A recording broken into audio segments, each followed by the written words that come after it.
And welcome to show. அழைக்கலாம் சமைக்கலாம். திங்கக்கிழமை 1 o'clock ஆயாச்சு. உங்க எல்லாருக்குமே தெரியும் இந்த அரை மணி நேரம் ஃபுல்லா வீட்டில் இருந்தபடியே சமையல் சம்மந்தப்பட்ட பல விஷயங்களை நீங்க கேட்டு தெரிஞ்சுக்கலாம். நான் இப்பதான் சமைக்க கத்துக்கிறேன், இன்னும் பேசிக்ஸ் கூட எனக்கு தெரியாதான் நினைக்கிறீங்களா? தாராளமா நீங்க டெய்லி கால் பண்ணி சின்ன சின்ன பேசிக்ஸை ஷெஃப் கிட்ட இருந்து கத்துக்கலாம். அப்படி இல்லை நான் சூப்பராக சமைப்பேன், 1-2 பொருள் தான் எனக்கு சமைக்கிறதுல கொஞ்சம் கோளாறா இருக்குன்னு நினைச்சீங்கன்னா அதுக்கும் ஷெஃப் பதில்கள் சொல்ல காத்துட்டு இருக்காரு.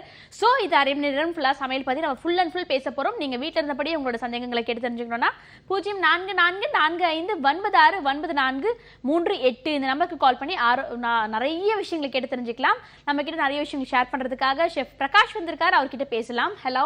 வணக்கம். வணக்கம் ஷெஃப், எப்படி இருக்கீங்க? நல்லா இருக்குமா. ஓகே ஷெஃப், போன வாரம் ஃபுல்லா சிக்கன்ல நிறைய வெரைட்டிஸ் எப்படி செய்யறது, குழந்தைங்களுக்காக சிக்கன் எப்படி டிஃப்ரெண்டா குக் பண்றதுன்னு பல விஷயங்கள் சொன்னீங்க. எல்லாரும் செய்ய ஆசைப்படக்கூடிய விஷயம், ஆனா ரொம்ப கஷ்டமா இருக்கே, இதுல சரியான பதம் நமக்கு தெரிய மாட்டேங்குதுன்னு யோசிக்கக்கூடிய விஷயம்னா மட்டன். மட்டன் வெந்திருச்சா வேகலையான்னு கண்டுபிடிக்கிறதே பெரிய கம்பசூத்திரமா இருக்கு. சோ இன்னைக்கு மட்டனை பத்தி பல விஷயங்கள் பேசலாம். கண்டிப்பா பேசலாம். இப்ப மட்டன் பாத்தீங்கன்னா நிறைய பேருக்கு வேக வைக்கிறது எப்படி, அது வெந்தா குழஞ்சிருமா, அது சாதாரணமா எண்ணெயில போட்டு ஃப்ரை பண்ணி எடுக்கலாமா அப்படிங்கிற நிறைய டவுட் இருக்கு. அதுல பாத்தீங்கன்னா மட்டன் வேக வைக்கும் போது அது இஞ்சி பூண்டு விழுது அது கூட சேர்த்து தண்ணி கொஞ்சோண்டு கரம் மசாலா பவுடர், அது பட்டை கிராம்பு ஏலக்காய் மராத்தி மூக்கு ஸ்டார் அனீஸு பே லீஃபு இதெல்லாம் பவுட்ரு பண்ண அந்த மசாலா பவுடரை கொஞ்சமாக போடுங்க. அது கூட செய்துட்டு கொஞ்சமாக கருவேப்பிலை போட்டுங்க, ஒரு பச்சை மிளகாய் 2 கீரி போட்டுங்க, ரொம்ப அருமையாக இருக்கும். தண்ணி ஒரு மட்டன் எடுத்து போடுறீங்கன்னா தண்ணி அதுக்கு மிதமான அளவில் வைங்க, அதிகமாகவும் வேணாம் கம்மியாகவும் வேணாம். மட்டன் போட்டிங்கன்னா அந்த அளவுக்கு தண்ணி வச்சாவே போதும், மட்டன் ரொம்ப அருமையாக நல்லா வெந்துடும். அது பார்த்தீங்கன்னா மட்டனு குக்கரில் தான் நிறைய பேர் வைக்கிறாங்க. குக்கரில் வைக்கிறவங்களுக்கு 6 விசில் வச்சிங்கன்னா பெரியவங்க சாப்பிட்லாம், 7-8 விசில் வச்சிங்கன்னா சின்னவங்களுக்கு கொடுக்கலாம். அந்த எலும்புலாம் நல்லா சாஃப்டாக இருக்கும், கறியும் நல்ல டேஸ்ட்டாகவே வரும். ஓகே, மட்டனுக்கு எந்த அளவுக்கு தண்ணி ஊத்துறதுன்றது பல பேரோட கேள்விகளா இருக்கும். மட்டன் முழுகிற அளவுக்கு தண்ணி ஊற்றணும், 6-7 விசில் வைக்கலாம். குழந்தைங்க நல்லா ஜூஸி அந்த எலும்பையும் சேர்த்து சாப்பிடணும்னு நினைச்சீங்கன்னா ஒரு 8 விசில் வச்சிங்கன்னா சூப்பரா இருக்கும். குழந்தைங்க மட்டும் இல்ல, பெரியவங்களுக்கும் பல்லுல கொஞ்சம் கோளாறு இருந்ததுன்னா இது மாதிரி நிறைய அதிக விசில் வச்சு தாராளமா சாப்பிடலாம். மட்டனோட குக்கிங் ஸ்டைல் ஸ்டார்டிங் இனிஷியலான ஒரு விஷயத்த சொல்லியிருக்காரு ஷெஃப். தொடர்ந்து முதல் நேர் இணைப்புல காத்துட்டு இருக்காங்க, அவங்க கிட்ட பேசலாம். குட் ஆஃப்டர்நூன், அழைக்கலாம் சமைக்கலாம். வணக்கம் மேடம். வணக்கம், சொல்லுங்க. ஃபர்ஸ்ட் காலரே ஒரு மேல் காலர், அதிசயமா இருக்கு. உங்க பேர் என்ன, எங்க இருந்து கால் பண்றீங்க? ரவி மேடம், திருவாரூர்ல இருந்து பேசுறேன். எப்படி இருக்கீங்க ரவி சார்? ரொம்ப நல்லா இருக்கேன் மேடம். ஓகே ரவி சார், பொதுவா ஆண்கள் என்னைக்காவது சாட்டர்டே சண்டேஸ்ல மட்டும் தான் வீட்ல குக் பண்ணுவாங்க, நீங்க எப்படி? வைஃப் தான் கேட்க சொன்னாங்க. வைஃப் தான் கேட்க சொன்னாங்க. உங்களுக்கு சமையல் தெரியாதா? சமையல் தெரியும். எது நல்லா சமைப்பீங்க? கொஞ்சம் தான். கொஞ்சம் சரி, எது நல்லா சமைப்பீங்க? நல்லா எதுவும் கிடையாது. இப்ப வைஃப் ஹெல்ப் பண்றதோட சரி. சரி ஓகே, என்ன டவுட் கேட்க போறீங்க? மேடம், இந்த காளான் கிரேவி பண்றாங்களா மேடம்? ஆமா, அதான் மேடம். ஓகே, காளான் கிரேவி வர மாட்டேங்குது, அந்த ஃபாஸ்ட் ஃபுட்ல வர மாதிரி வீட்ல செய்ய முடியல. ஓகே, ஸ்நாக்ஸ்க்கு நிறைய இடங்கள்ல காளான் ஃப்ரை கொடுக்குறாங்க, அது மாதிரி காளான் கிரேவி கேக்குறீங்க? ஆமா மேடம். ஓகே, வணக்கம் ரவி சார். வணக்கம் சார், எப்படி இருக்கீங்க? நல்லா இருக்கு சார், ரொம்ப நல்லா இருக்கு சார். சரி உங்களுக்கு காளான் கிரேவி கேட்டிருந்தீங்க சரிங்களா? ஆமா சார். அது என்ன, உங்களுக்கு தேங்காய் அரைச்சி போட்டது வேணுமா இல்ல தேங்காய் அரைச்சி போடாம வேணுமா, எப்படி வேணும் உங்களுக்கு? இல்ல சார், தேங்காய்லாம் அரைச்சி போடாம சும்மா வெங்காயம் தக்காளி இல்ல? ஆமா மேடம், ஆமா சார். இந்த ஹாஸ்பிடல்ல எல்லாம் கொடுத்தாங்கல்ல, இந்த பானிபூரி கடையில எல்லாம் கூட. சரி நான் சொல்றேன். ஆமா அதே மாதிரி, அதாவது வெங்காயம் தக்காளி தெரியாம, அதாவது கிரேவி டைப்ல கேட்குறீங்க. நான் சொல்கிறேன், குறிச்சிங்க சரிங்களா? இந்த மஷ்ரூமுக்கு பார்த்தீங்கன்னா சோம்பு போட்டு தாளிக்கணும். அதாவது ஒரு பாத்திரம், எண்ணெய், சோம்பு தாளிச்சிங்க. தாளிச்சிட்டு பூண்டை நல்லா நைஸாக கட் பண்ணி போட்டுங்க. இஞ்சியும் நல்லா நைஸாக, அதாவது 100 கிராம் பூண்டுனா 50 கிராம் இஞ்சி அந்த அளவுக்கு போட்டுங்க, வதக்கிங்க. அந்த பச்சை வேகம் போனதுக்கு அப்புறமா வெங்காயம் போட்டுங்க. வெங்காயம் நல்லா ப்ரௌன் ஆகிடும், அப்போ தான் இந்த கிரேவி வரும். ப்ரௌன் ஆகலை அப்படின்னா அந்த கிரேவி வரவே வராது. வெங்காயத்தை நல்லா ப்ரௌன் பண்ணுங்க. 2 வெங்காயத்துக்கு 1 தக்காளி போதும். தக்காளி இதுக்கு இந்த மஷ்ரூம் கொஞ்சம் புளிப்பாக இருக்கும், அதனால அந்த தக்காளி நான் கம்மி பண்ணிக்கிட்டேன். அது 2 வெங்காயம் போட்டு நல்லா ப்ரௌன் ஆனதுக்கப்புறமா தக்காளி நல்லா கரைஞ்சணும். கரைஞ்ச உடனே 2 தனியாத்தூள், 2 ஸ்பூன் தனியாத்தூள், 1 ஸ்பூன் மிளகாத்தூள், 1/4 டீஸ்பூன் மஞ்சத்தூள் அந்த அளவுக்கு போட்டுங்க. நல்லா வதக்கிங்க. வதங்கினதுக்கு அப்புறமா மஷ்ரூமே அதிலே போட்டு நல்லா குக் பண்ணுங்க. மஷ்ரூம் தண்ணி விடும். அந்த தண்ணி விட்டதுக்கு அப்புறம் கொஞ்சம் அப்படியே ட்ரை ஆக ஆரம்பிக்கும். அதுக்கப்புறமா நீங்கள் கொஞ்சம் தண்ணி ஆட் பண்ணிங்க. உங்களுக்கு எவ்வளோ கிரேவி வேணுமோ அந்த அளவுக்கு அதில் தண்ணி சேர்த்துங்க. நல்லா குக் பண்ணுங்க. குக் பண்ணி இறக்க போகிறதுக்கு முன்னாடி கருவேப்பிலை கொத்தமல்லி போட்டுங்க. கொஞ்சமாக கரம் மசாலா சேர்த்துங்க. இதுக்கு ரொம்ப சூப்பராகவே இருக்கும். Okay, thank you so much for calling. தொடர்ந்து அடுத்த நேர்கிட்டையும் பேசலாம். வணக்கம். ஹலோ, வணக்கம். சொல்லுங்க, உங்க பேர் என்ன, எங்கேருந்து கால் பண்றீங்க? என் பேர் கௌரி, நான் செங்கல்பட்டுல இருந்து பேசுறேன். எப்படி இருக்கீங்க கௌரி? நல்லா இருக்கேன் மேம். நீங்க நல்லா ஓகே இருக்கீங்களா? நல்லா இருக்கீங்க கௌரி. இன்னைக்கு மதிய சாப்பாடு என்ன? மத்தியானம் வந்து மீன் குழம்பு. மீன் குழம்பு தொட்டுக்க ஃபிஷ் ஃப்ரை தான். ஃபிஷ் ஃப்ரை தான். ஃபிஷ் ஃப்ரை தான் இவ்வளவு சாதாரணமா சொல்றீங்களே, எவ்வளவு பெரிய விஷயம் ஃபிஷ் ஃப்ரைன்றது. என்ன டவுட் கேட்க போறீங்க? இப்போ கொள்ளு ரெசிபி, அதாவது கொள்ளுல ஏதாச்சும் ஒரு ரெசிபி. கொள்ளு ரசம் இல்லைன்னா கொள்ளு பொரியல், அது மாதிரி கொள்ளுல ஏதாவது ஒரு ரெசிபி. கொள்ளுல கூட்டு வைப்பாங்கல்ல, கொள்ளு கூட்டு. பருப்பு மட்டும் வேக போட்டு செய்வாங்கல்ல. சரிம்மா சரி இன்னைக்கு செய்யறதுங்களா நாளைக்குங்களாமா? நாளைக்கு செய்யணும் சார். சரி வாங்கிட்டீங்களா கொள்ளு? வாங்கிட்டேன் சார். அது நல்லா கவனிங்கம்மா. அந்த கொள்ளு வாங்கினது அப்புறம் நிறைய பேர் அதில் வந்து கல் இருக்குமா, அதெல்லாம் வந்து கொஞ்சம் நல்லா பார்த்துட்டு அதை நல்லா பொறுக்கி எடுத்துங்க. அந்த கல் எல்லாம் இல்லாமல் அதை நல்லா வறுத்துக்குங்க. எண்ணெயே இல்லாமல் வறுத்துக்கிட்டு அதுக்கப்புறமா வேக வச்சிங்கன்னா அது எப்படியும் ஒரு 8 விசில் இல்லை 9 விசில் எடுக்குமா அந்த கொள்ளு மட்டும். அது தண்ணி வச்சு நல்லா பாயில் பண்ணிக்கோங்க, அதாவது நல்லா அவிச்சிக்கிங்க. அவிச்சதுக்கு அப்புறமா எப்பொழுதும் நீங்கள் எப்படி பருப்புலாம் எப்படி பண்ணுறீங்களோ, சாம்பார் எப்படி பண்ணுறீங்களோ அதே மாதிரி ஸ்டைலில் தான்மா பாசிப்பருப்பு எடுத்துங்க. பாசிப்பருப்பு எடுத்துக்கிட்டிங்கன்னா இது கூட ரொம்ப அருமையாக இருக்கும். அதாவது ஒரு பாத்திரம் எண்ணெய் ஊற்றுங்க. எண்ணெய் ஊற்றுக்கப்புறம் கடுகு, ஜீரகம், வெந்தயம், காஞ்ச மிளகா, பச்சை மிளகா, பூண்டு வந்து நல்லா இடிச்சது போடுங்க. இதற்கு இஞ்சி சேர்க்க வேணாம். பூண்டு சேர்த்திங்கன்னா ரொம்ப அருமையாக இருக்கும். பூண்டு நல்லா இடித்து போட்டுங்க, நல்லா வதக்கிங்க. வதங்கினதுக்கு அப்புறமா வெங்காயம் சேர்த்துங்க. இதுக்கு வந்து பாதி வெங்காயம் போட்டால் போதும். ஒரு வெங்காயம் சொல்லுவேன்னா அதில் பாதி வெங்காயம் போட்டு நல்லா வதக்கட்டும். ஆனால் குக் பண்ண வேணாம், ப்ரௌன் பண்ண வேணாம், ஜஸ்ட் குக் ஆனால் போதும். தக்காளி ஒரு தக்காளி சேர்த்துங்க, ஏன்னா இது வந்து புளிக்காது. அந்த கொள்ளு வந்து வேக வைக்கும்போது ரொம்ப அருமையாக இருக்கும். தக்காளி நல்லா போட்டு வதக்கிங்க. வதக்கினதுக்கு அப்புறமா 2 தனியாத்தூள், 1/4 டீஸ்பூன் சில்லி பவுடர் சேர்த்துங்க. கொஞ்சமாக மஞ்சத்தூள் சேர்த்துங்க. நல்லா வதக்கிட்டு இந்த தண்ணி வச்சுருக்கீங்க தெரியுமா, அதை எடுத்து இதில் ஊற்றி நல்லா கொதிக்க விடுங்க. இறக்க போகும்போது கருவேப்பிலை, கொத்தமல்லி போடுங்க. ரொம்ப அருமையாக இருக்குமா. ஓகே, நன்றிம்மா கால் பண்ணதுக்கு. ஒரு டிஃப்ரெண்ட்டான கொள்ளுல ஒரு கிரேவி கேட்டிருக்கீங்க. பல பேர் வந்துட்டு இந்த கொள்ளு தானிய வகைகள்லாம் அவாய்ட் பண்ணுவாங்க. இப்படி டிஃப்ரெண்ட்டாக சமைச்சு சாப்பிடும் போது தான் உங்களோட ஆரோக்கியமும் சூப்பராக மெயின்டைன் ஆகும், ருசியாகவும் சாப்பிட முடியும். நன்றி. அடுத்த நேர்கிட்டையும் பேசலாம். வணக்கம். வணக்கம் மேடம். சொல்லுங்க சார், உங்க பேர் என்ன, எங்க இருந்து கால் பண்றீங்க? சென்னையில இருந்து குமார். ஓகே, இன்னைக்கு அதிசயமா இருக்கு, நிறைய மேல் காலர்ஸ் கால் பண்றாங்க. குமார் எப்படி இருக்கீங்க? நல்லா இருக்கேன் மேடம். ஓகே குமார், நீங்க என்ன நல்லா சமைப்பீங்க? நாங்க எதுவும் சமைக்க மேடம். என்ன குமார் இப்படி சொல்றீங்க? சமையல் ஷோக்கு கால் பண்ணிருக்கீங்க, பேச்சுக்காக நான் ரசம் நல்லா வைப்பனாவது ஒரு பதில் சொல்ல தேவையில்லையா? எதுவுமே சமைக்க மாட்டீங்களா? ஆமா மேடம், ஹெல்ப் பண்ணுவேன் மேடம். ஹெல்ப் பண்ண அது போதும். ஹெல்ப் பண்ற அளவுக்கு ஒரு கணவர் இருக்கிறது பெஸ்டான விஷயமா இருக்கு. என்ன சந்தேகம் கேட்க போறீங்க குமார்? இல்ல மட்டன் கோலான்னு சொல்றாங்க மேடம், அது எப்படி பண்றது அப்படின்றது. ஓகே, மட்டன் கோலா சொல்றாங்க அப்படின்னு சொல்றாரு. பாவம் சாப்பிட்டு இருக்க மாட்டாருன்னு நினைக்கிறேன். சூப்பரா இருக்கும், ரெசிபி கேட்டு ட்ரை பண்ணி சாப்பிட்டு பாருங்க. ஓகேவா? ஓகே மேடம், சொல்லுங்க. டிவில பாத்துறோம். சரி பாத்துங்க சார். ஓகே, நான் சொல்கிறேன். அதாவது மட்டன் கோலா பார்த்தீங்கன்னா அது ரொம்ப பெரிய ப்ராசஸ். இதுக்கு நிறைய பவுட்ரு பண்ணணும். அதெல்லாம் நான் டீட்டெயிலாக சொல்கிறேன். இப்போ பார்த்தீங்கன்னா மட்டனை வந்து நல்லா வேக வச்சிங்க, தண்ணி கம்மியாக வச்சு வேக வச்சிங்க. வேக வச்சுட்டு அதை வந்து அதாவது வெறும் போன்லெஸ்ஸாக வாங்கிக்கிங்க, எலும்பு இல்லாத மட்டனை வாங்கிக்கிங்க.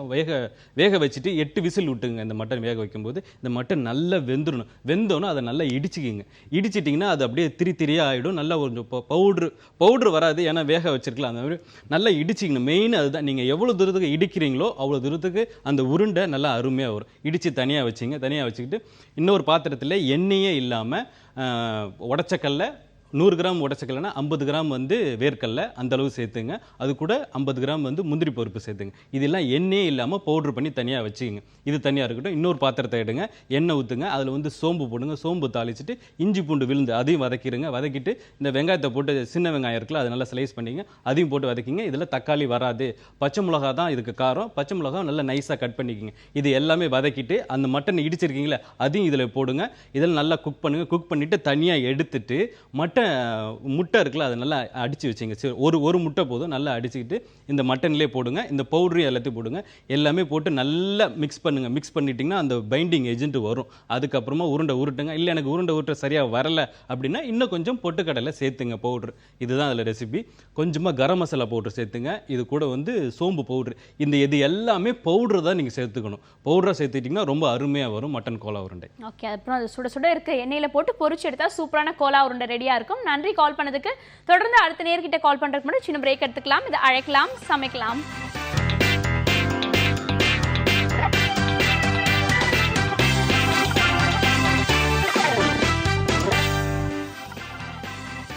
Welcome back to the show. அழைக்கலாம், சமைக்கலாம். நம்ம நிகழ்ச்சிக்கு கால் பண்ணி நிறைய பேர் வித்தியாசமான ரெசிபிஸ்லாம் கேட்டு தெரிஞ்சுட்டு இருக்காங்க. தொடர்ந்து அடுத்த நேரம் இணைப்பா காத்துட்டு இருக்காங்க. அவங்க கிட்ட பேசலாம். வணக்கம். ஹலோ.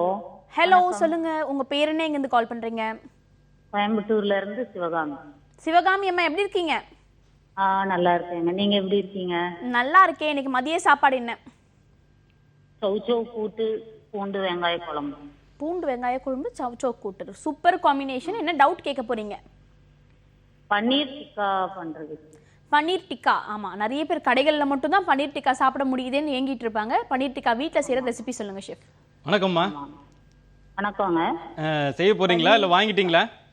இல்ல, வீட்ல பன்னீர் எடுத்துட்டாங்க. சரி சரி. இன்னைக்கு நைட்டு செஞ்சு பார்க்கலாம். சரிம்மா சரிம்மா சரிம்மா, நான் சொல்கிறேன், குறிச்சிங்களா?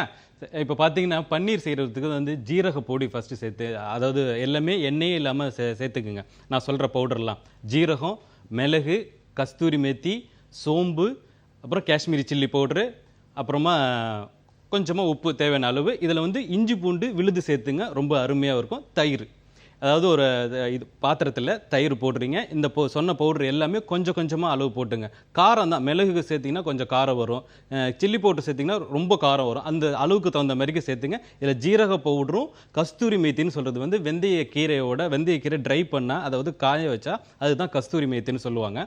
அதை பவுடர் பண்ணி வச்சுங்க. அதுதான் இதில் வந்து ஹைலைட்டு. அந்த வாசனை ரொம்ப அருமையாக இருக்கும். கொஞ்சமாக கரம் மசாலா பவுடர் சேர்த்துங்க. இது எல்லாமே தயிரில் போட்டு நல்லா மிக்ஸ் பண்ணிக்கோங்க. மிக்ஸ் பண்ணிக்கிட்டு தனியாக ஒரு பாத்திரத்தில் பன்னீரை வந்து ஃப்ரை பண்ணி எடுத்துக்கோங்க.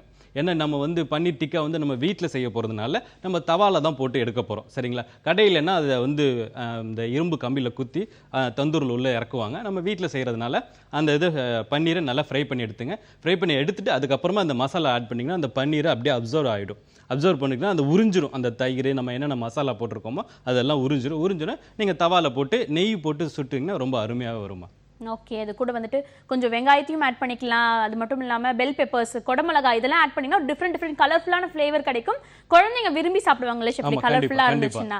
இது மாதிரி விஷயங்களும் டிஃப்ரெண்டாக ட்ரை பண்ணி வீட்டில் அசத்துங்க. நன்றி கால் பண்ணதுக்கு. தொடர்ந்து அடுத்த நேர்கிட்டையும் பேசலாம். வணக்கம். வணக்கம் புரியுசம் மேடம், நல்லா இருக்கீங்களா? நல்லா இருக்கேன், நீங்க எப்படி இருக்கீங்க? நல்லா இருக்கு மேடம். உங்க பேருமா, எங்க இருந்து கால் பண்றீங்க? என் பேர் பியூலா, நாகர்கோயில்ல இருந்து கால் பண்றேன். ஓகே பியூலா, அதுக்கு மட்டும் பேசியிருக்கோமா? பேசிருக்கோம். ஓகே, அந்த ரெசிபி ட்ரை பண்ணி பாத்தீங்களா? ட்ரை பண்ண மேடம், சூப்பரா இருந்து. Okay Beulah, thank you so much. இப்போ என்ன டவுட் கேட்க போறீங்க? இப்போ மீன் குழம்பு எப்படி வைக்கணும், திருப்பி மீன் ஃப்ரை எப்படி பண்ணணும்? ஹோட்டல்ல வர்றது மாதிரி வரவே மாட்டேங்குது. அது எப்படி வரணும்? இந்த 2 டவுட்டும் சொல்லுங்க. சரிம்மா சொல்றேம்மா. சரி, ஓகே. இப்போ பார்த்தீங்கன்னா மீன் வறுவலும் மீன் குழம்பும் பார்த்தீங்கன்னா அதாவது மீன் வாங்கிட்டு வந்துருங்க. மண்டையை வச்சு குழம்பு வச்சுருங்க. அந்த உடம்பு சில பேருக்கு எனக்கு உடம்பு வேணால் வறுத்தா நல்லா இருக்கும் அப்படிங்கிறவங்களுக்கு அதை தனியாக வறுத்துடுங்க. அது ஃபஸ்ட்டு நான் குழம்பு சொல்லிடுறேன். ஒரு பாத்திரம், நல்லெண்ணெய், கடுகு, ஜீரகம், வெந்தயம், பச்சை மிளகா, கருவேப்பில்லை, வெங்காயம், அதுக்கப்புறமா இஞ்சி பூண்டு விழுது, தக்காளி, இதெல்லாம் நல்லா கரைஞ்சிடணும். எல்லாமே நல்லா போட்டு வதக்கிங்க. வதங்கினதுக்கப்புறமா கொஞ்சமாக மஞ்சத்தூள், 1 ஸ்பூனு காஷ்மீரி சில்லி பவுடர் அது போட்டுங்க. அதாவது சிவப்பு மிளகாத்தூள் அது போட்டுங்க. அதுதான் அந்த குழம்பு வந்து நல்லா கலர் கொடுக்கும். கொஞ்சமாக புளி சேர்த்துங்க. நம்ம தக்காளி நிறைய சேர்க்கறதுனால புளி சேர்க்க தேவையில்லை. எனக்கு புளிப்பு கொஞ்சம் நல்லா நான் தூக்கலாக சாப்பிடணும், கொஞ்சமாக புளி சேர்த்துங்க. இந்த குழம்பு நல்லா கொதிக்கட்டும். தண்ணி ஊற்றி நல்லா கொதிக்க வச்சுருங்க. நல்லா கொதிக்கட்டும். மீன் வறுவலுக்கு பார்த்தீங்கன்னா அதுக்கப்புறமா அதில் அந்த குழம்பு கொதிக்கும் போதே அந்த மண்டையை எடுத்து போட்டுருங்க. மீனோட மண்டே நல்லா கொதிக்கும். அந்த மீன் வாசனை நல்லா வந்துடும், ரெடி ஆகிடும். தேவைப்பட்டுச்சுன்னா லாஸ்ட்டாக நீங்கள் வந்து தேங்காய் அரவை சேர்த்துங்க. ரொம்ப அருமையாக இருக்கும். இல்லை எனக்கு தேங்காய் எனக்கு வேணாம், பிடிக்காது அப்படின்னா தேங்காய் சேர்க்க வேணாம். மீன் வறுவல் பார்த்தீங்கன்னா 2 ஸ்பூனு சில்லி பவுட்ரு, அதாவது சிவப்பு மிளகாத்தூள், காஷ்மீரி சில்லி பவுட்ரு, கொஞ்சமாக மஞ்சத்தூள், கொஞ்சமாக கரம் மசாலா, எல்லாம் பிஞ்சு அளவுக்கு போடுங்க. சும்மா கொஞ்சோண்டு மிளகுத்தூள் சேர்த்துங்க. கொஞ்சமாக தயிர் சேர்த்துங்க. எலுமிச்சம்பழம், இது நல்லெண்ணெயில் நல்லா மசாலா மாரிக்க நல்லா எடுத்துக்குங்க. மீனை தனியாக மஞ்சத்தூள் போட்டு வாஷ் பண்ணி எடுத்துங்க. அதில் இது நல்லா தடவிடுங்க. அந்த மசாலாவை 2 சைடும் நல்லா தடவிட்டு ஒரு 1/2 மணி நேரம் ஊற வைங்க. ஊற வச்சுட்டு நல்லா போட்டு எடுங்க தவால. ரொம்ப அருமையாக வரும். இல்லை நான் ஃப்ரை பண்ணணும் அப்படின்னா அது கூட மைதா மாவும் சோள மாவும் சேர்த்துங்க. 100 கிராம் மைதா மாவுனா 50 கிராம் சோள மாவு அந்த மசாலாலே சேர்த்துட்டு மீனை நல்லா தடவிட்டு 1/2 மணி நேரம் ஊற வச்சுட்டு ஃப்ரை பண்ணி எடுத்திங்கன்னா ரொம்ப அருமையாக வரும். ஓகே, 2 மீன் குழம்பு மீன் வறுவல் ரெண்டுமே ஷெஃப் ரொம்பவே டீட்டெயிலாக அவங்க சொல்லியிருக்காங்க. ட்ரை பண்ணி பாருங்க. தொடர்ந்து அடுத்த நேர்கிட்டையும் பேசலாம். வணக்கம். ஹலோ, வணக்கம். சொல்லுங்க, உங்க பேர் என்ன, எங்கேருந்து கால் பண்றீங்க? ஹலோ, நான் வேலூர்ல இருந்து பிரியா பேசுறேன். பிரியா, எப்படி இருக்கீங்க? நல்லா இருக்கேன். ஓகே பிரியா, நீங்க டிவி பார்த்து பேசுறீங்கன்னு நினைக்கிறேன். டிவி பார்த்து பேசாதீங்க பிரியா. நீங்க எல்லாத்துக்கும் டபுளா ஆன்சர் கொடுக்குறீங்க. அதுக்கு காரணம் நீங்க போனுக்கும் பதில் சொல்றீங்க, டிவிக்கும் பதில் சொல்றீங்க. டிவி பார்த்து பேசாதீங்க. சரி சரி ஓகே சரி குட் கேர்ள் இப்போ சொல்லுங்க என்ன கேட்டு தெரிஞ்சுக்கணும் என்ன டவுட் இது பூண்டு ஊறுகாய் எப்படி செய்யுதுன்னு கேட்கலாம். பூண்டு ஊறுகாய் அல்டிமேட்டான ஊறுகாய் எல்லாருக்கும் பிடிச்ச ஊறுகாய் அது ஆமா, டீடைலா ஆமா. சொல்லுங்க ஷெஃப் நானும் வீட்ல ட்ரை பண்ணி பார்க்கணும் கண்டிப்பா நான் சொல்றேன். அது பாத்தீங்கன்னா இப்போ பூண்டு ரொம்ப விலை கம்மியா இருக்கு, அதனால தான் அவங்க கேட்குறாங்கன்னு நினைக்கிறேன். பூண்டு பாத்தீங்கன்னா பூண்டை நல்லா உரிச்சிக்கிங்க. இதுக்கு வந்து தோலோட சேர்க்கக்கூடாது. பூண்டை நல்லா உரிச்சிக்கிட்டு ஒரு பாத்திரம் நல்லெண்ணெய் சேருங்க. எப்பயுமே ஊறுகாய்க்கு நல்லெண்ணெய் சேர்த்திங்கன்னா அவ்வளோ ருசி கிடைக்கும். நல்லெண்ணெய், கடுகு, ஜீரகம், வெந்தயம் இதெல்லாம் கொஞ்சம் கொஞ்சம் சேர்த்துங்க. நம்ம அதுக்கப்புறமா மசாலா பவுடர் பண்ணி இதில் சேர்க்க போகிறோம், அதனால சொல்கிறேன். கொஞ்சம் கொஞ்சம் சேர்த்துட்டு பூண்டையும் போட்டு அதிலே போட்டு வதக்கிங்க. வதக்கினதுக்கு அப்புறமா காஷ்மீரி சில்லி பவுடர் சேர்த்திங்கன்னா அந்த பூண்டு ஊறுகாய் கடையில் அந்த பாட்டிலில் இருக்குல்ல அதே கலரில் அருமையாக வரும். கொஞ்சமாக மஞ்சத்தூள் சேர்த்துங்க. இதெல்லாம் அந்த பூண்டோட போட்டு நல்லா வதக்கிடுங்க. வதக்கினதுக்கு அப்புறமா நம்ம ஏற்கனவே மசாலா போட்டு நான் சொல்லியிருக்கேன். அதாவது என்னென்னு பார்த்தீங்கன்னா அரிசி, சோம்பு, ஜீரகம், தனியா 100 கிராம் அரிசி, 50 கிராம் சோம்பு, 50 கிராம் ஜீரகம், 50 கிராம் தனியா இதெல்லாமே எண்ணெயே இல்லாமல் பவுட்ரு பண்ணி வச்சுட்டிங்கன்னா அந்த அரிசி தான் உங்களுக்கு அந்த ஊறுகாய் அந்த தொக்குன்னு சொல்லுவாங்கள்ல அந்த மசாலா இருக்குல்ல அந்த மாரிக்கு அது கிடைக்கும். இது கூட ஆட் பண்ணிக்கிங்க. லெமன் ஜூஸ் லாஸ்ட்டாக ஃபைனலாக ஆட் பண்ணிங்கன்னா ரொம்ப லைஃப் டைம் வரும். ரொம்ப அருமையாக இருக்கும். ட்ரை பண்ணி பாருங்க. பெருங்காயத்தூள் சேர்த்துங்க. இது அதை விட ரொம்ப ஹைலைட்டாக இருக்கும். ஓகே ஷெஃப் பொதுவாக இந்த ஊறுகாய் செய்யும் போது ரொம்ப நேரம் செய்ய வேண்டியிருக்கும். அந்த எண்ணெய் கக்கி வர வரைக்கும் செய்யணுமா இல்லை எப்படி? இல்லை நீங்கள் ஏன்னா இது ஒரு பொருள் தானே நம்ம சேர்க்கணும். சும்மா ஜஸ்ட் வதக்கினாவே போதும், அந்த எண்ணெய் அப்படியே வந்துடும், சீக்கிரமாகவே வந்துடும். ஓகே யம்மியான பூண்டு ஊறுகாய் எப்படி செய்யணும்னு ஷெஃப் சொல்லியிருக்காரு. தொடர்ந்து அடுத்த நேர்கிட்ட பேசுறதுக்கு முன்னாடி சின்ன பிரேக் எடுத்துக்கலாம். இதை அழைக்கலாம், சமைக்கலாம்.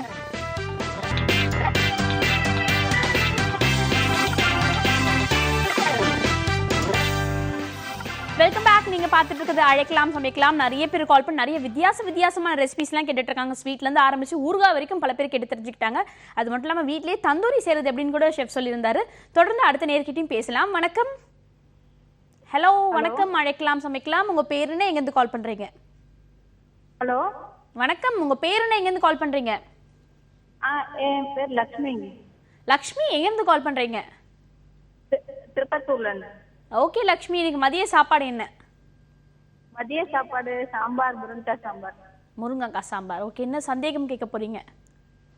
மட்டன் வந்து கைமா வடை செய்யறது எப்படின்னு கேட்க. ஓகே, இப்பதான் ஒருத்தர் கோலா உருண்டை கேட்டாரு. கிட்டத்தட்ட அதே மாதிரி தான் வரும்னு நினைக்கிறது கைமா வடை. ஷெஃப் டீட்டெயிலாக இப்போ மட்டன் கீமா பார்த்தீங்கன்னா நான் சொல்கிறேன், நீங்கள் இப்போ டிவியை பாருங்க சரிங்களா? சரிங்க. இப்போ பார்த்தீங்கன்னா மட்டன் கீமா வந்து நீங்கள் கடையில் வாங்கும்போதே மட்டன் கீமாவை தனியாக வாங்கிக்கிங்க. அது நல்லா கட் பண்ணி கொடுத்துருங்க.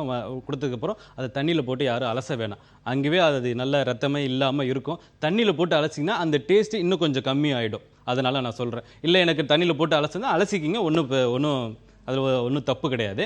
அலசி எடுத்து வச்சிங்க. வச்சதுக்கப்புறம் ஒரு பாத்திரம், சோம்பு, இஞ்சி பூண்டு விழுது, கொஞ்சமாக வெங்காயம் இது எல்லாமே இந்த மட்டனில் போட்டு நல்லா போட்டு வதக்கிங்க. அதாவது ஒரு பாத்திரம், எண்ணெய், சோம்பு, கொஞ்சமாக இஞ்சி பூண்டு விழுது, வெங்காயம் ஒரு அரை வெங்காயம் போட்டுங்க. எல்லாம் நைஸாக கட் பண்ணது ஜஸ்ட் குக் ஆனால் போதும். அதுக்கப்புறமா இந்த மட்டனை போட்டு நல்லா வதக்குங்க.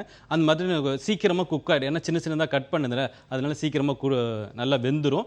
வெந்ததுக்கப்புறமா ஒரு சில்லி பவுடர், அதாவது ஒரு ஸ்பூனு சில்லி பவுடர், 1/4 டீஸ்பூன் வந்து மஞ்சத்தூள், 2 ஸ்பூன் வந்து தனியாத்தூள் அந்த அளவுக்கு சேர்த்துங்க. அதிலே போட்டு நல்லா வதக்கிங்க. அதிலே கரம் மசாலா பவுடரும் சேர்த்துங்க. ரொம்ப அருமையாக இருக்கும். இதெல்லாம் பார்த்தீங்கன்னா நல்லா ட்ரையாக ஆகிடும். அந்த அளவுக்கு இதை நல்லா குக் பண்ணணும். குக் பண்ணிவிட்டு நம்ம ஏற்கனவே சொன்ன அந்த பவுடர் தான் பார்த்தீங்கன்னா உடச்சக்கல்ல, முந்திரி பருப்பு, வேர்க்கடலை 100 கிராம் உடச்சக்கல்ல, 50 கிராம் வேர்க்கடலை, 50 கிராம் முந்திரி பருப்பு இதெல்லாம் எண்ணெயே இல்லாமல் பவுட்ரு பண்ணிக்கோங்க. முட்டையை தனியாக எடுத்து அடித்து வச்சுங்க. அது எல்லாமே இந்த மட்டன் கூட சேர்த்துட்டு நல்லா மிக்ஸ் பண்ணுங்கள். கண்டிப்பாக உங்களுக்கு அந்த பைண்டிங் வரும். பைண்டிங் வந்ததுக்கப்புறமா அதாவது அந்த உருண்டை மெருக்க வரும். நல்ல உருண்டை உருட்டிட்டு வெளியில் வச்சுருங்க. கொஞ்சம் நேரத்துக்கு அப்புறமா ஃப்ரை பண்ணிங்கன்னா அந்த உருண்டை உடையாது, நல்லா அருமையாக வருமா. ஓகே, கிட்டத்தட்ட சேம் ரெசிபி தான். நீங்க வடையா தட்டி போட்டீங்கன்னா வடை, உருட்டி போட்டீங்கன்னா கோலா உருண்டை, இல்ல கட்லெட்டா கூட நீங்க கொடுக்கலாம். 3 வேரியேஷன்ல செஞ்சு கொடுங்க. எல்லாரையும் இப்படிதான் நிறைய விஷயங்கள் ஏமாற்ற வேண்டியிருக்கும்னு நினைக்கிறேன் ஷேர்ஸ் மாத்தி. Thank you so much for calling. தொடர்ந்து அடுத்த நேர்கிட்டையும் பேசலாம். வணக்கம். வணக்கம், நான் விஜயலட்சுமி பேசுறேன். விஜயலட்சுமி எப்படி இருக்கீங்க? நல்லா இருக்கேன். ஓகே விஜயலட்சுமி, நல்லா இருக்கு விஜயலட்சுமி. எங்க இருந்து கால் பண்றீங்க? நான் கோவில்பேட்டையில இருந்து பேசுறேன். ஓகே விஜயலட்சுமி, இன்னைக்கு மதியம் சாப்பாடு என்ன? நான் மிளகாய் சாம்பார் வச்சுட்டு கீரை பொரியல் பண்ணிருக்கேன். Okay fine. என்ன டவுட் கேட்க போறீங்க விஜயலட்சுமி? கருவேப்பிலை சாதம் எப்படி செய்யலான்ட்டு, அப்புறம் இந்த கல்யாண சாம்பார், கல்யாண வீட்டுல என்ன செய்யறாங்களா அந்த சாம்பார். ஓகே, கல்யாண வீட்டுல செய்யற சாம்பார் அண்ட் தென் கருவேப்பிலை சாதம். சரிம்மா லாஸ்ட்டாக எங்கம்மா சாப்பிட்டீங்க சாம்பார்? ஒரு பர்த்டே ஃபங்க்ஷனுக்கு போனேன், அங்கே சாப்பிட்டேன். சரிம்மா நான் சொல்கிறேன். சரிங்களா? சரி. குறிச்சிக்கங்க, டிவி பார்த்து குறிச்சிக்கங்க. அதில் பார்த்தீங்கன்னா இப்போ வந்து அவங்க சாம்பார் கேட்டிருந்தாங்க. நிறைய பேருக்கு அந்த மாரிக்க சாம்பார் வந்து செய்யணும்னு ரொம்ப ஆசை. அதில் பார்த்தீங்கன்னா அந்த மசாலா தான் நான் சொல்கிறது. அதாவது ஒரு பாத்திரம், தனியா, கொஞ்சமாக மிளகு, கொஞ்சம் ஜீரகம். அதாவது 100 கிராம் தனியா, 25 கிராம் மிளகு, 10 கிராம் மிளகு, வெந்தயம் 5 கிராம், இது எல்லாமே போட்டு வதக்கிங்க. அந்த தனியா வந்து நல்லா பச்சை வேகம் போகணும், அந்த அளவுக்கு வதக்கிங்க. காரத்துக்கு காஞ்ச மிளகா சேர்த்துங்க, பட்டை மிளகா அது சேர்த்துங்க. சேர்த்ததுக்கப்புறம் நல்லா வதங்கினதுக்கு அப்புறமா தேங்காய் போடுங்க. தேங்காவும் நல்லா வதக்கிங்க. வதக்கினதுக்கு அப்புறமா கொஞ்சமாக மஞ்சத்தூள் போட்டுங்க, பெருங்காய பவுடர் அதில் கொட்டிக்குங்க. போட்டுக்கிட்டு நல்லா வதக்கிடுங்க. ரொம்ப வதக்க வேண்டாம், ஜஸ்ட் அந்த பச்சை வேகம் போகணும், அவ்வளோதான். ஒரு 5 நிமிஷம் இல்லை 10 நிமிஷம் வதக்கினா போதும். வதக்கிட்டு ஆற வச்சுட்டு அரைச்சிக்கிங்க. அதோட அந்த அரைச்ச வாசனையே ரொம்ப அருமையாக இருக்கும். அந்த மசாலா சேர்த்துங்க. எப்பொழுதும் போல் சாம்பார் என்ன எப்படி வைக்கிறீங்களோ, அதாவது எண்ணெய், கடுகு, ஜீரகம், உளுந்து, காஞ்ச மிளகா, பச்சை மிளகா, வெங்காயம், பூண்டு கொஞ்சமாக சேர்த்துங்க, தக்காளி, என்ன வெஜிடபிள் போடுறீங்களோ அது நல்லா வதங்கினதுக்கு அப்புறமா 1 ஸ்பூன் சில்லி பவுட்ரு, 2 ஸ்பூன் தனியா பவுட்ரு, கொஞ்சமாக மஞ்சத்தூள் எல்லாம் போட்டு வதக்கிடுங்க. வதக்கினதுக்கு அப்புறமா இந்த பேஸ்ட்டை ஊற்றிட்டு பருப்பு தண்ணி ஊற்றிட்டு நல்லா கொதிக்க விடுங்க. ரொம்ப அருமையாக இருக்கும் இந்த கல்யாண வீட்டு சாம்பார். அவங்க இன்னொரு இது கேட்டிருந்தாங்க, கருவேப்பிலை சாதம் வந்து கருவேப்பிலை பொடி செஞ்சுக்கிங்க. அது ரொம்ப அருமையாக இருக்கும். கருவேப்பிலை பொடி பார்த்தீங்கன்னா கருவேப்பிலையை வாங்கி வெயிலில் காய வச்சு அதை நல்லா பவுட்ரு பண்ணிக்கிங்க. பவுட்ரு பண்ணதுக்கப்புறம் கடலப்பருப்பு, அரிசி, ஜீரகம், மிளகு, தோரம்பருப்பு, அதாவது 100 கிராம் கடலப்பருப்பு, 100 கிராம் தோரம்பருப்பு, கொஞ்சமாக ஒரு 50 கிராம் அரிசி, 10 கிராம் ஜீரகம், 10 கிராம் மிளகு, 5 கிராம் வெந்தயம், இது எல்லாமே எண்ணெயே இல்லாமல் வறுத்துக்கிட்டு பவுட்ரு பண்ணிக்கோங்க. காஞ்ச மிளகா 2 சேர்த்தாவே போதும், இதுக்கு நல்லா காரம் அடிக்கும். நல்லா எல்லாமே போட்டு எண்ணெய் எல்லாம் வதக்கிட்டு இதையும் தனியாக பவுட்ரு பண்ணிக்கோங்க. இந்த கருவேப்பிலையும் தனியாக பவுட்ரு பண்ணிக்கோங்க. ரெண்டுத்தையும் ஒன்றா ஆட் பண்ணிக்கோங்க. அது கூட வந்து பெருங்காயத்தூள் ஆட் பண்ணிக்கோங்க. ரொம்ப அருமையாக வரும். இதெல்லாம் எல்லாமே பவுட்ரு பண்ணிவிட்டு அதை ஒரு டப்பாவில் வச்சுங்க. இப்போ உங்களுக்கு கருவேப்பிலை சாதம் வேணும் அப்படின்னா ஒரு பாத்திரத்தை எடுங்க, நல்லெண்ணெய் ஊற்றுங்க, கடுகு, ஜீரகம், வெந்தயம் தாளிச்சிங்க. தாளிச்சிட்டு வெங்காயம் போடக்கூடாது. வெங்காயம் போடாமல் இந்த பவுட்ரு போடுங்க. ரொம்ப நேரம் எண்ணெயில் இருக்கக்கூடாது, ரொம்ப கருப்பாயிடும். ஜஸ்ட் அந்த தாளிப்பு போட்டதுக்கப்புறமா இந்த பவுடரை போடுங்க. அதுக்கப்புறமா ரைஸை போடுங்க. அப்படியே போட்டு வதக்குங்க. ரொம்ப அருமையாக இருக்கும். ஓகே, இன்ஸ்டண்ட்டாக கருவேப்பிலை சாதம் எப்படி செய்யறதுன்னு சொல்லியிருக்காரு. அது மட்டும் இல்லாமல் நீங்கள் கேட்ட மாதிரி கல்யாண சாம்பாருக்கு நீங்கள் எப்படி வீட்டிலேயே தயார் பண்ணி வச்சுக்கலாம் அந்த பொடி அப்படின்றதையும் சொல்லியிருக்காரு. ரெண்டுத்தையும் வீட்டில் ட்ரை பண்ணி பாருங்க. இன்ஸ்டண்ட்டாக வச்சுக்கோங்க, டக்குன்னு சமைச்சிடலாம் நீங்கள். Thank you so much for calling chef. நிறைய பேர் நிறைய டவுட்ஸ் கேட்டாங்க. ஆனால் நீங்கள் மற்றவங்க கிட்ட சொல்லணும்னு ஒரு டிப் யோசிச்சு வச்சுருப்பீங்க. அப்படிப்பட்ட டிப் ஆஃப் த டே என்ன? இப்போ டிப் ஆஃப் த டே பார்த்தீங்கன்னா எல்லா பேருக்கும் இந்த வெங்காயம் வந்து அறியறது ரொம்ப கஷ்டமாக இருக்குது, கண் எரியுது அப்படின்லாம் நிறைய பேருக்கு இருக்குது. அவங்களுக்குலாம் பார்த்தீங்கன்னா இப்போ அருவமனையில் அறியறவங்க வந்து வெங்காயத்தை நல்ல ஃப்ரண்ட்டில் ஒரு வெங்காயத்தை எடுத்து வச்சுட்டிங்கன்னா, அந்த தேங்காய் திருவுறல் அதில் வச்சுக்கிட்டிங்கன்னா வெங்காயம் வந்து கண் எரியாது. இன்னொரு விஷயம் பார்த்தீங்கன்னா, கண்ணு நீங்கள் சிமிட்டாமல் இப்படியே கட் பண்ணிங்கன்னா வெங்காயம் அதாவது கண் எரியாது, ரொம்ப அருமையாக இருக்கும். இல்லை அது இதுவில் இன்னொரு டிப்ஸ் பார்த்தீங்கன்னா, தண்ணியில் போட்டுருங்க. அதாவது வெங்காயத்தை க்ளீன் பண்ணிவிட்டு கட் பண்ணிவிட்டு தண்ணியில் போட்டு வச்சுருங்க. இல்லைனா முத நாளே வெங்காயத்தை கட் பண்ணி ஃப்ரிட்ஜுக்குள்ளே வச்சிங்க, கண்ணே எரியாது. ஓகே, வெங்காயம் அறியறது பெரிய விஷயம். நிறைய பேர் வெங்காயம் அறியறதுக்காகவே ஹெசிடேட் பண்ணுவாங்க சமைக்கிறதுக்கு. பட் வெங்காயத்தை கண்ணெரியாமல் எப்படி அறியறது அப்படின்றத ஷெஃப் ரொம்பவே இன்ட்ரெஸ்டிங்காக சொன்னார். டிஃப்ரெண்ட் டிப்ஸ் சொல்லியிருக்காரு. யாருக்கு எதை ஃபாலோ பண்ணுமோ ஃபாலோ பண்ணிக்கோங்க அப்படின்னு சொல்லிட்டு ஷெஃப் நிறைய இன்ட்ரெஸ்டிங்கான விஷயங்கள் ஷேர் பண்ணிக்கிட்டீங்க. நிறைய பேருக்கு கிளியர் பண்ணீங்க குக்கிங் டவுட்ஸையும். Thank you so much for joining us. Thank you. நன்றி. இந்த அரை மணி நேரம் ஃபுல்லாக சமையல் சம்மந்தப்பட்ட பல விஷயங்கள் நீங்கள் கேட்டு தெரிஞ்சுட்டு இருப்பீங்க. இதே போல் நாளைக்கும் பல இன்ட்ரெஸ்டிங்கான குக்கிங் சம்மந்தப்பட்ட டிப்ஸ், அது மட்டும் இல்லாமல் பல இன்ட்ரெஸ்டிங்கான டிஷ்ஷஸ் ஷெஃப் ஷேர் பண்ண காத்துட்டு இருக்காரு. அதுக்கு முன்னாடி நம்ம நிகழ்ச்சியில் நாளைக்கு சந்திக்கலாம். இது Krithika telling. Bye from you all.